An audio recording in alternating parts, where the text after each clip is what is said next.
भगवान के भक्त की कहानी। जिमर भगवान का एक बहुत बड़ा भक्त था। उसने अपने पूरा जीवन भगवान की सेवा पूजा में ही बिताया। पहले वो भगवान को भोग चढ़ाता, बाद में उनके भोग से जो सामग्री होती उसे ही खाता।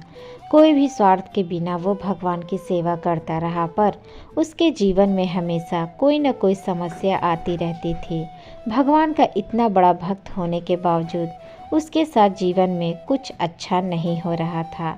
बचपन में ही जिमर के माता पिता की आकरण मृत्यु हो जाती है और उनका गांव में कोई नहीं था, जिस वजह से जिमर अकेला ही गांव में रहता था। वो गांव में ही कुछ छोटा मोटा काम करके जो पैसे मिलते उससे अपने भगवान की सेवा पूजा करता। इस प्रकार ही उसका बचपन गुजरा। गांव में सबको पता था कि जिमर के कोई भी रिश्तेदार नहीं है और वो गांव में अकेला रहता है।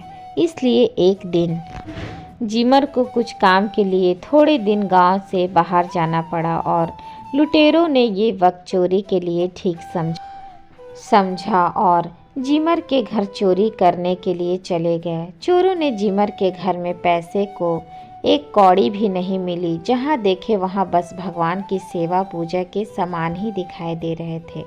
लुटेरों को इतनी मेहनत के बाद भी चोरी करने के लिए कुछ नहीं मिला। इस बात से वो बहुत क्रोध में आ गए और उन्होंने जिमर का पूरा घर जलाकर राख कर दिया और वहाँ से भाग गए। दूसरे दिन जब जिमर गांव में आके अपने घर को देखता है तो उसे बहुत दुख होता है। दुख उसे इस बात का नहीं था कि उसका घर जल गया, दुख उसे इस बात का था कि भगवान की सारी सामग्री जल गई और अब वे उनकी सेवा पूजा कैसे करेगा। यही बात सोचते सोचते वो एक पेड़ के नीचे सो गया। भगवान जिमर की भक्ति और करुणा से बहुत खुश हो गए और वो स्वयं रात को जिमर के पास पेड़ के नीचे ही सो गए। दूसरे दिन जब जिमर ने अपनी आँख खोली तो देखा कि साक्षात भगवान उसके पास बैठे थे। जिमर भगवान के पैर पे गिर गया और कहा, मेरा जीवन धन्य हो गया प्रभु। जिमर के मन में एक संदेह था और उसका निवारण भगवान स्वयं करे, ऐसा जिमर चाहता था।